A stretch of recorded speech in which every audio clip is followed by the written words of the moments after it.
paid when you win. Frankel's the go-to car and truck wreck attorneys in Dallas. And here's Matt Miller, ESPN draft guru, joining us now here on The Fan. And a good afternoon, sir. How the heck are you? Doing great, guys. Appreciate you having me. Well, thanks for joining us. Obviously very exciting with the draft 8 days away. Now, how realistic is the Cowboys-Browns trade rumor? Do you think that's going to happen?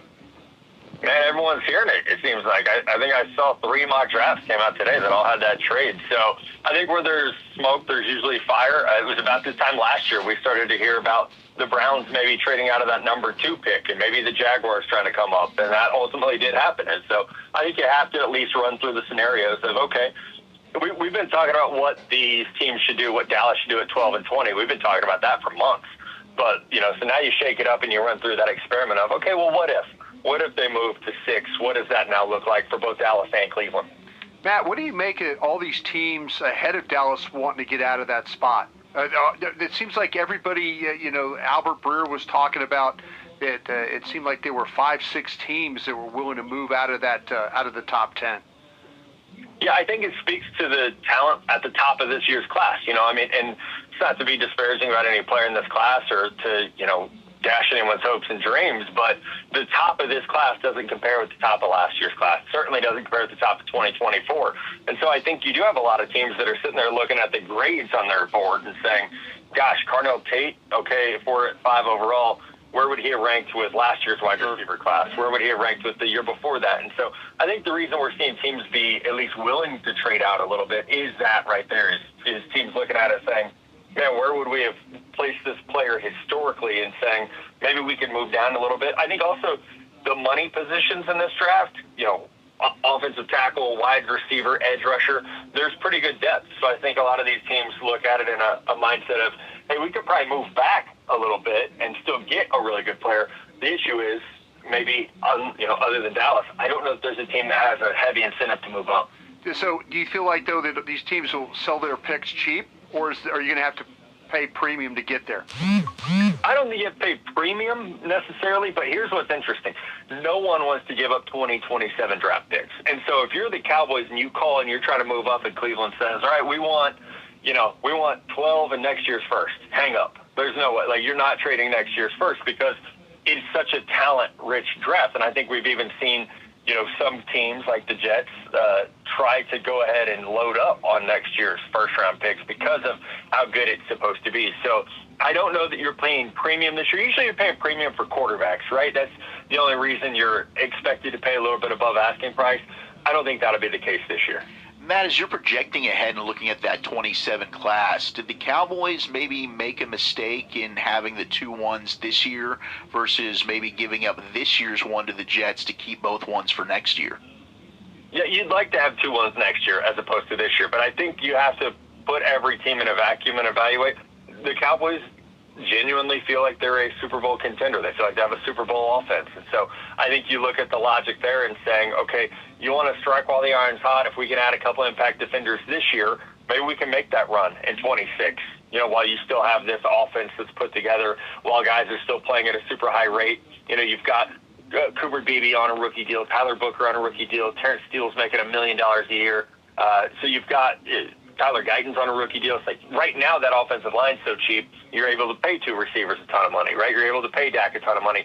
And then I think now you're looking at it as, okay, can we get those young impact guys on defense to where we can match what our offense has, basically? So you put out a tweet that you did a quick round 1 mock on the What You're Hearing mock. Now, you don't spoil it for the entirety of the 32 teams, but could you spoil it a little bit for what you did for our Cowboys? Honestly, it was hard. So I went, and I did this with the idea that Dallas does trade up, right? So, if everyone's hearing it, let's run with it. Let's see what happens. So I mocked this out with Dallas moving up to 6 to get Sonny Styles. Interestingly enough, I think there's enough smoke there, right, to where that would be the move. But if you have to give up 12 and 20 to do it, you're probably getting back 39.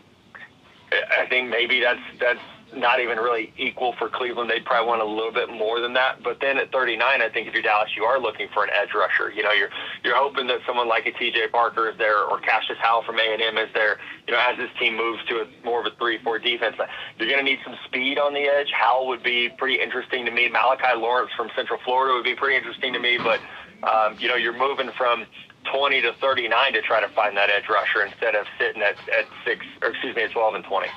It's Matt Miller here with you, ESPN Draft Guru. What are you hearing about C.J. Allen? And, he ran a 40 at a decent time, high 4.4s, I think. Is there any concern about his knee? Is it all performance, or is there like a medical flag going into the draft on him?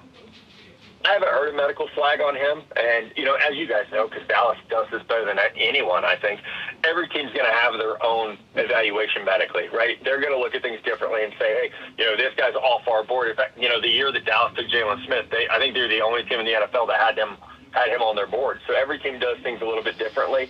I haven't heard any teams that have that medical flag on him, and I think him being able to get out and run is a pretty good sign. Times it sounds like high 4.4s, maybe some 4.50. That's a really good time for him. Hopefully it's not too late in the process for teams to, kind of evaluate that and see where it places him. But I would expect him to be a round 2 pick. That's it seems like Styles will be the only true linebacker in round 1, and then Allen and Anthony Hill, Josiah Trotter, Kyle Lewis, Jacob Rodriguez, those guys will be all round 2 players. What are you thinking about the teams that are talking about all the positional value stuff? In this draft, you have to kind of throw that out the window when you're talking about downs and players like that when there's not the talent at the top of the board? I think you have to throw it out a little bit. And I kind of sum it up this way. If you're going to take a non-premium position, it has to be a premium player. So if you're going to take a safety, an off-ball linebacker, a running back, you got to make sure that they have all-pro ability. And I think for the 3 guys that we're talking about this year, they are premium players. I think Jeremiah Love is one of the best running back prospects of the last 10 years.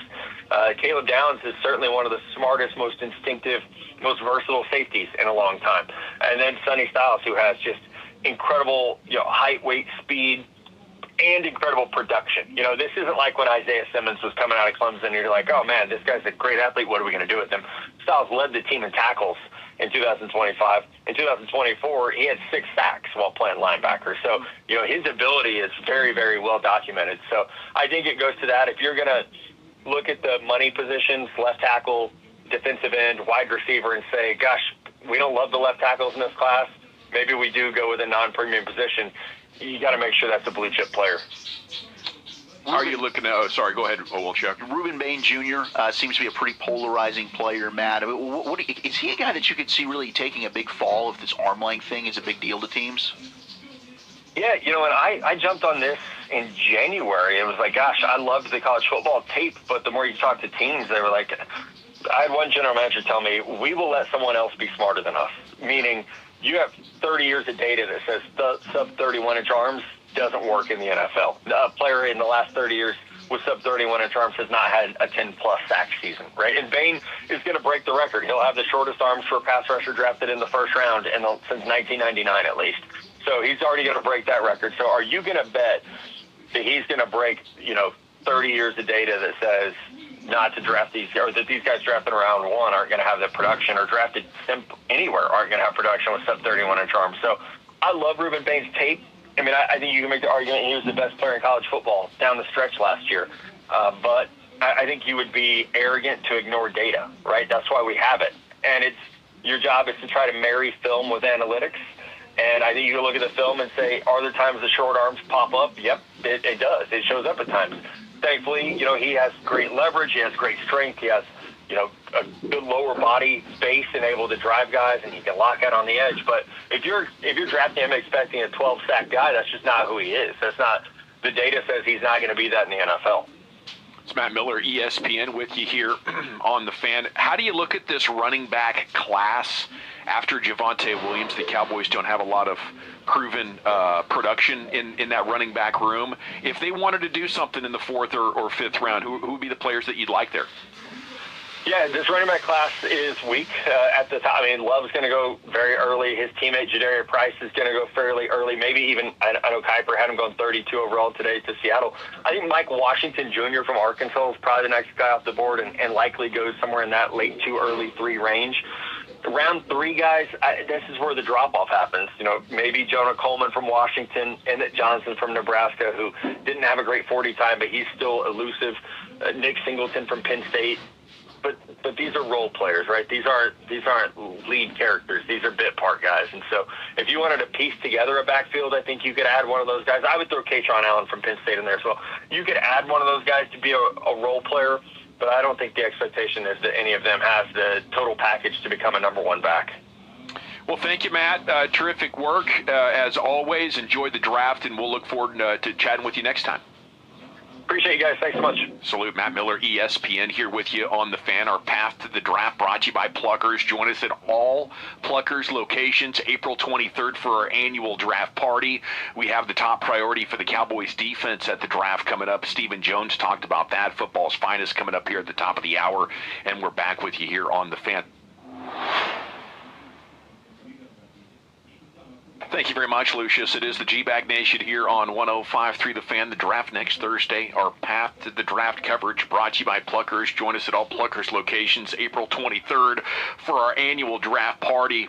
The Beast is out on the Athletic, Dane Brugler's annual NFL draft preview, and Dane joins us now here to talk about all the angles. Good afternoon, Dane. How the heck are you? Good afternoon, gentlemen. How are we doing? Doing wonderful. Enjoying all your content, perusing the Beast. Got to start with, maybe the biggest Cowboys storyline or rumor going into the draft. How sure are you that the Cowboys and Browns have a trade that'll get done next Thursday night? I wouldn't put it at any type of confidence level. It's more about understanding that the Cowboys are in position to be aggressive, and we know the Browns are always willing to move. And so, obviously the Cowboys aren't going to tell me what they're going to do. But when you talk to other people around the league, they feel like the Cowboys are in a position to maybe go get the guy. If they have their eye on somebody, whether that's Sonny Styles, one of these pass rushers, Caleb Downs, they have the ammo to do it. And I think there's a good chance we see at least one trade in the top 10, and the Cowboys are kind of that team that other teams feel like could make the most sense to go and make it happen. So if you're trying to go up to 6, how good of an idea do you have of what the top 5 picks are going to be right now? I wouldn't say that we have a high confidence level, and just a week out, obviously we know that a quarterback will be 1, and then at 2 is going to be an edge rusher.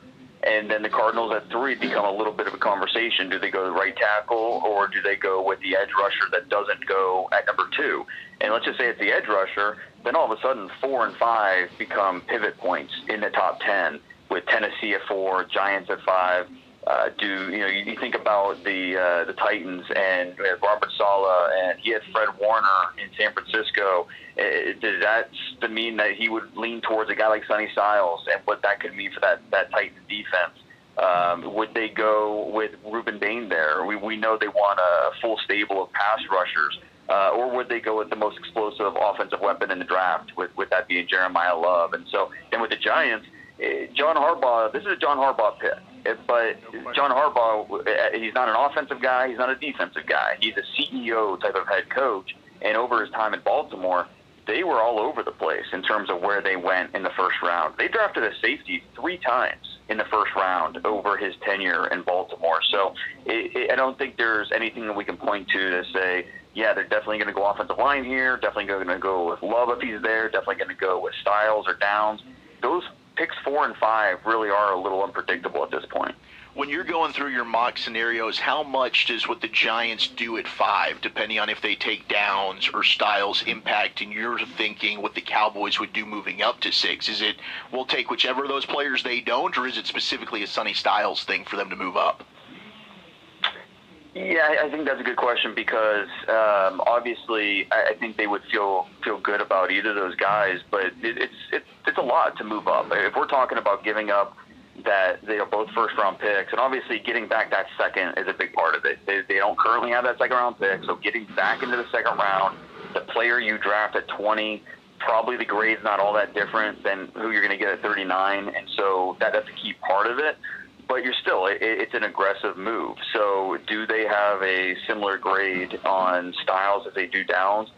Potentially. I think if one of those pass rushers were to get there, I think that also changes the math because I think that's something that they'd also be interested in. So I think there are several players on the board that they could be aggressive, and maybe it's not the Browns. Maybe they move up, with the Chiefs at 9, or if Styles has gone at 4, say to the Titans, maybe instead of making that move up to 6, maybe they make more of a short move up to 9 with the Chiefs, where they look to get whether that's Bain or whether that's Caleb Downs, and so maybe it changes the trade and how aggressive they're willing to be. But that's something obviously we're still trying to figure out at this point. Dane, who are teams having the most problems with right now getting a handle on, Bain or McCoy? Yeah, both, right? I mean, I think if you're gonna have a list of the biggest wild cards in the first round, obviously Ty Simpson's in there. Just when that quarterback 2 come off the board, is he still around by the time Friday starts in round 2? I think Caden Proctor, the offensive tackle from Alabama, is on that list. Keldrick Falk, the Auburn defensive lineman. But then also the 2 guys you mentioned, I think, are on there as well. And with Jermon McCoy, it just comes down to each team's appetite for risk, right? In terms of that knee, and not having the 2025 tape is obviously not ideal, but you love the 2024 tape. So we feel good about that. But if we're worried at all about long-term and that knee, that's the type of thing that throws a wrench into everything. And, for some teams, you won't be on the board. For other teams, they might be willing to take that risk at a certain point in the first round. But I don't think it's going to be Dallas. I know that's been widely reported, and I think that makes a lot of sense. Dane Brugler with the Show 105.3 The Fan. Bain in the arm length. For you, when you talk with teams, for us, we just see a great player, right? An untrained eye here. I'm like, man, I'm watching Ruben Bain Jr. He's a phenomenal player. Why wouldn't you take him? But what makes the arm length so important to these teams? Yeah, and I think that functionally, there's obviously the longer you are, the easier it is for you to take on contact, shed, and just initiate the action. But I think more so than that is just the fact that in the last 25 years, since the change of the century, there hasn't been a single edge rusher drafted in the first round with under 31-inch arms.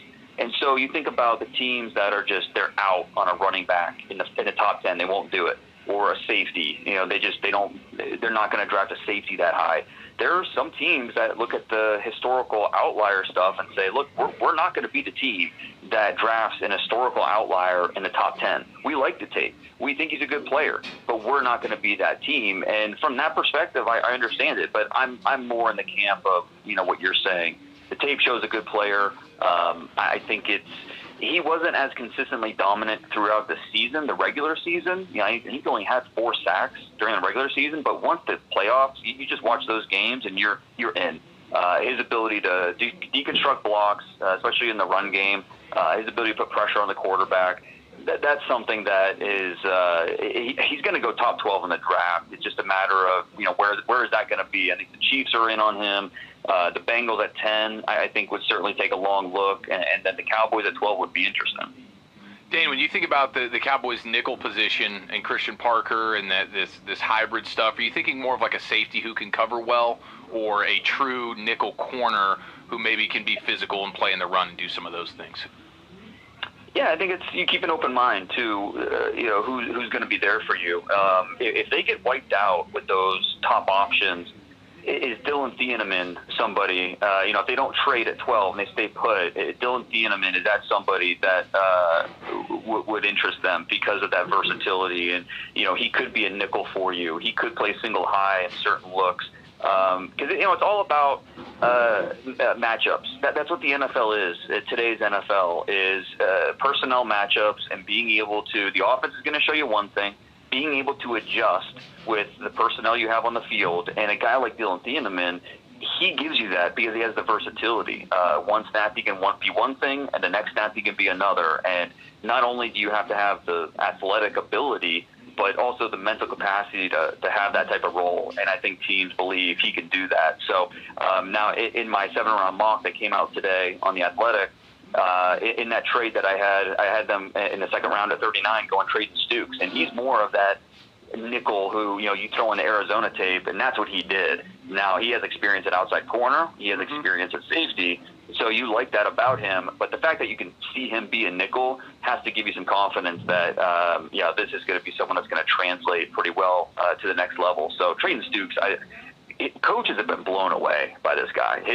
Same thing with Caleb Downs and just his ability to, talk, schematically, just understand what the concepts are. And so I think that's going to help him be a top 40 pick in this draft. Just a matter of can he sneak into the late first round? Will he be picked 35? He's going to go somewhere pretty early.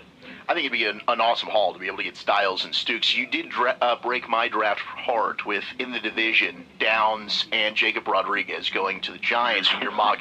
If the Cowboys did not go with Sonny Styles in round 1, let's say Tennessee does take him at 4, and they're left now still looking for a linebacker, what other options do you think they have? Well, C.J. Allen, for the Georgia linebacker, he ran today. It's kind of an interesting thing. There was one scout there, and so that one scout kind of shared the numbers, but it was the numbers were between like a 4.44 and a 4.52, and so I think teams are going with 4.47 for C.J. And that's a good number for him. That's the hearing from teams, they think he has an outside shot of getting into the first round. So think about this linebacker. Is a linebacker 2 going to go in the first round? Could it be Jacob Rodriguez? Could it be C.J. Allen? And there's a chance one of those 2 could get in there. Could they go as high as 20? I think that'd be a little surprising. But at the same time, like we said before, the grade you have on the player at 20 isn't all that different than who you have at 40. And so I think there's room for some volatility in those final 12 picks of the first round, just because I don't think teams are going to be worried about the quote-unquote reach at that point, because grades are going to be so similar. Yeah, we're wrapping up with Dane Brugler here on the fan. Sorry, yeah, no problem. The times I did have on Allen, I hit 233 pounds, Dane, 162 in the 10, 271 in the 20, and 447, as you said, in the 40. They had some other times of a 4.50 and a 4.49 were the other times that they had on Allen as well. Dane, who's the biggest reach going to be in the first round of this draft? It might be Ty Simpson. Do we get an Aaron Rodgers decision before next Thursday night? If we do, and maybe if he is done, do the Steelers, does Ty Simpson become more of a discussion point for them at pick 21? I think that's certainly on the table. But like I said, because the grades are going to be so similar in the back half of round 1, I do think we could see a surprise at that point. And, whether that's, like Peter Woods, for example, the defensive tackle from Clemson, who, if you grade to the flashes, I get it. Yeah. But at the same time, the body of work just does not say first round. But this is also a light defensive tackle class, and it'd be pretty surprising if we went the entire first round without a defensive tackle. So does the Bears at 25 or one of these teams in the back half of round 1 need a tackle that badly that they reach a little bit to get that first tackle? And is it Peter Woods? That'd be interesting. Dane, is the one position group, at least initially, that people don't have a great handle on is wide receiver? Are you finding that everybody's board is a little bit different on first-round grades on wide receivers? Yeah, and I think it's not necessarily that, not having a handle. It's more just, I learned this from you, bro. It's ice cream flavors, right? Yeah. It's just all these guys offer something a little bit different. If you want more of the outside receiver, then maybe you're not going to lean towards Mekhi Lemon. Or how do you feel about the durability with Jordan Tyson? Denzel Boston, is he an X or is he a big slot? Like, just every team has a little bit of a different opinion about how these receivers project at the next level. But these guys are going to go, and it's partly because of the contracts being heated out right now at wide receiver. Obviously, the Cowboys got 2 of them earning a lot of money. Alec Pierce, no disrespect to him, go get as much as you can. But the idea of a rookie on that rookie receiver on a rookie deal looks awfully appealing to a lot of teams, and so that's why these guys are going to get snatched up quickly. Dane Brugler here with you on the fan. By the way, a fun thought in Pittsburgh is that maybe Aaron Rodgers would announce his return at the draft. Like, hey, I'm Aaron Rodgers. I'm coming back, and here's the 21st pick in the NFL draft with the Steelers and everything. Just something to look for. But Dane, even better if he's announced Ty Simpson too. Awesome! Wow, that would be something. Hey, what is Keldrick Falk's most likely role as a player? I'm trying to get prepared for the possibility the Cowboys take him. How much do you think he would help the Cowboys need to get pressure off the edge? Yeah, I mean, look, you're dealing with a guy that's 6'6", 275 pounds, almost 35-inch arms, 21 years old, and what he was asked to do at Auburn, where playing in a three-man front, a lot of 4-eye, 5 technique, wasn't asked to just scream off the edge, and so I think that explains why the backfield production wasn't greater. But I think you have somebody that's just kind of scratching the surface of what he can be. Now, I mean, he's not the most twitchy. He's not a super bendy guy either, but he wins with his hands. He's an instinctive player, especially in the run game. So I don't know that he's ever going to be a double-digit sack guy, but I think he's going to be someone that you can win with, somebody that is going to make your defensive line better, and first the pass and the run, and somebody that ends up being a positive for anybody's defensive line. The Ultimate Draft Preview, The Beast, is up on The Athletic from Dane Brugler. Anything else you want to say about that before we let you go, Dane? No, I've been doing this a long time, and we try to set the bar higher every year, and I think hopefully we did that this year, and so it's been fun to hear all the feedback. And the digital version on The Athletic is really cool. A lot of smart people behind the scenes dressed it up, turned my PDF into this, get all the artwork and navigation. So appreciate everybody checking it out. It looks great. I missed the PDF, Dane. I ain't gonna lie to you, bro. It's on there too. I made sure the PDF download is available. So if you want it that way, it's still there. I remember when you and I were selling that thing out of a trunk for $7 a shot, bro. Keep it rolling, man. Keep it rolling. You're the best, man. Thank you so much. Cheers. There he goes, Dane Brugler from The Athletic at DP Brugler on Twitter. We got a mix bag coming up, old Chuck. Let's do it. We got a Stars update for you. My Cowboys draft predictions a little over a week out, and selling your house for a sports stream. That's next on the Nation. Brian Bros with a great surprise call-in 1 hour ago. Takeaways from that? Sounded like he said they would take Styles in the scenario you gave him. Yes. Now, you didn't throw Bain into it, but you said if Downs, I think Delane. Yeah, it was Downs, Delane, and Styles. And the reason I didn't throw Bain into it is because I think Bain is clearly 4. Of those 3, I don't think they would. If they had that setup where those guys had fallen to them, I think they take any of those 3 above Bain. How much are we making of the Reuben Bain accident report that came out yesterday, involved in a fatal collision in 2024? It sounds like the family has moved on. Things got settled. There were some whispers 2 weeks ago that they were waiting for him to be drafted, and then the lawsuit would hit. But by all accounts, in reading this, it sounds like things have been settled and everyone is trying to move forward. I love all these insiders. Oh, you guys are acting like this is new. Teams have known about this. All right, well, you didn't say nothing, so shut up. This guy broke it from the read optional. All you national people, just sit there and give the credit and keep your mouth shut and stop taking away from the report. He had the balls to say it. You didn't. He went and got the records, and everyone's like, oh, this is old news. Well, you didn't say nothing, and no one knew about it. Well, and I would say it's only old news in the sense of if people think yesterday all of a sudden has teams scrambling. It's news to the public consuming it, and so it's good reporting and everything else like that. But in terms of I had some people yesterday going well, after today teams will be out, or after today he's going to fall. It's well, if you've heard that teams like him in the first round in the last couple weeks, they knew about this, and so they still liked him knowing this. And so I think it's important for people to at least understand that anything you've heard buzz-wise about your team maybe being interested in Bain is probably the same today as it would have been 2 days ago, because they were factoring this in. Yeah, it sounds like, I'll try to separate things. Someone did lose their life. Let's keep that in mind. There's going to be a Laramie Tunsil comparison. There's going to be a Jalen Carter comparison.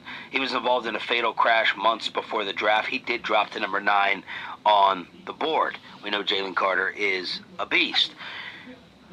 There's some teams that are not thrilled with the way he's answering it. So I think that's that's actually the bigger deal because it sounds like all the legal stuff is put to bed, and the family is not out for blood and trying to get him when he's on the clock and on the board. So number one, is he careless about it? Was he honest about it? And then number two, is this guy a driver from Georgia? Is this going to be this going to be a consistent issue with him out there on the road? That's what I'd be thinking about if I was a team interviewing him. Do you take in anything differently, or do you put it in different contexts now, knowing what you know?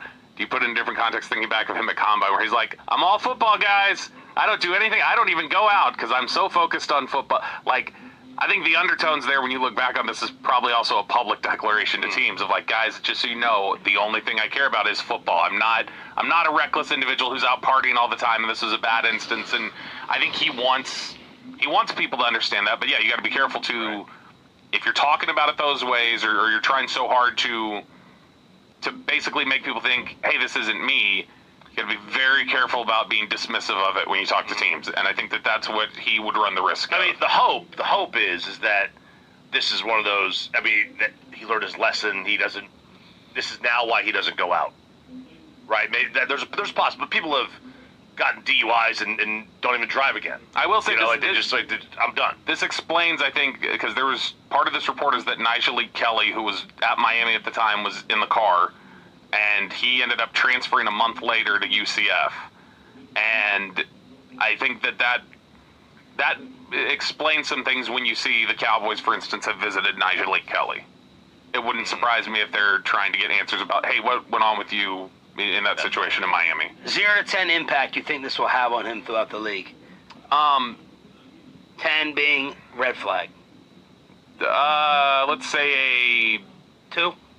No, a 5.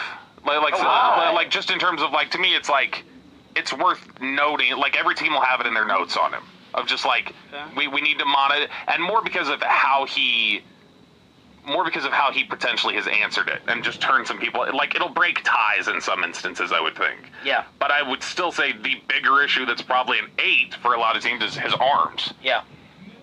Yeah, boy, isn't that very football? Is that your short arms are a bigger drawback. And you're 10 and 2. Your ability to, because like so it wasn't alcohol, right? It was careless driving, which could be speed. Not how it's been reported. It has not been reported that it was an alcohol thing. So if that's the case, yeah, teams may look at it and go. And the charge was later dismissed. Yeah, so if they go settled civilly, no criminal charge, like what's. Yeah. Then they may care more about, okay, well, how did it mess with his head, potentially, or how has he learned from it? Where's the speed on here? Like, am I getting him going 150? I'm not seeing that. Right, I'm not, because there's, and I don't know what the difference is. I can weave at 80, right, and a lot of us weave at 80. That could be careless versus reckless. I don't know what the difference is between careless and reckless, because, I mean, it sucks, but, car accidents do happen all the time. Frankel. And that's not, car accident isn't necessarily like a reason to drop somebody. Now, a car accident with alcohol, with drugs, with 16 people in the vehicle, which is not legal, right? I mean, seatbelt per person. That's something different than driving just 80 miles an hour down the highway and getting into an accident. Yeah, I think the way you hear people talk about it around the league, it sounds like it sounds like it was obviously not good and it was reckless what occurred, but it sounds like a lot of teams view it as like, this is why you tell kids all the time who drive fast and do different things to like, you can't do that. And so it sounded more like this is something that a lot of people his age do, that he had the unfortunate ending to it. He was the cautionary tale. And so I think a lot of people look at it as like, it's awful, it was a mistake, but it's also what a lot of these same kids in this draft have done, and they just didn't have the same outcome. Todd McShay, Bruce Feldman, Dane Brugler, and now Ian Rappaport talking about the Cowboys potentially moving up next Thursday. The Cowboys are my team most likely to trade up. Again, this is not for clickbait. This is real. I expect them to be at least in the mix potentially for coming up for a pass rusher or other top defensive player. So maybe that's, I don't know, let's say it's someone like Ruben Bain. Let's say it's Messidor. Let's say somehow, some way, Sonny Styles goes to 7, 8, maybe 9. The Cowboys right now are sitting at 12. So if you look at the landscape there, you have several teams who would potentially be open to moving back. Might the Cowboys jump up a little bit to get a key defensive piece in an offseason when it has been all about fixing that defense? Tired or flustered? Flustered. I'm not tired. I did not sleep as much as I should have yesterday. Me neither. And my wife was up when I left, too. I don't know what it was. Yeah, did not sleep as much as I should have over the weekend. I slept great. Look, they want to trade up.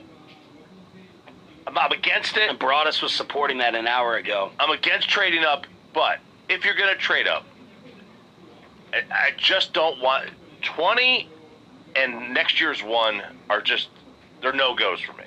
So if you trade to 9, right, you can trade to 9 and not get rid of 20. 20 is a no-go for you in what sense? Or like you can't just be 12 and 20 to go up and get a single pick, or yes, you don't even want to shift positions with 20. No. I don't want to use a first to go up.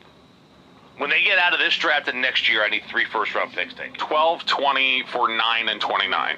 That's Kansas City's picks. So you're okay with that kind of thing? Yeah, I need 2 ones. I need 2 ones this year. He doesn't want to lose the first. Lose an extra. I don't want to lose lose. first. Yeah, to me, when you traded Micah, you had a golden opportunity to reset your roster and your cap with 4 first-round picks. I think they got rid of 1 already on Quinnen. Quinn's a good player. He's young. But I just want to come away with this. I need 3 first-round picks taken in the next 2 drafts. Yeah, man. This is going the opposite way for me. You have all these needs, all this money tied up, 2 firsts, and now we're talking about giving 1 away to move up. Now, I understand what Broadus is saying. It makes you feel better as a scout to get the sure thing. Mm-hmm. Now, there's no such thing as a sure thing, right. But you probably feel a lot better taking someone at 5 than you do at 25, probably as a scout. So it's like, all right, you know that's your guy, you love the guy, go and get your guy. That seems to be Broadus's feel. And I'm looking at empty seats. I'm not worried about right now, like, who sits at the front of the class. I'm worried about filling the chairs with as many first, second, third rounders as possible. I need bodies. I'm about quantity right now still over quality. And that's the way I've been about the entire Cowboys offseason. Let's say you're looking at it, though, and you do say... And I don't like... I'm sorry, Bobby, real quick. I do not like that broad... And I'm not disagreeing with him, but I would...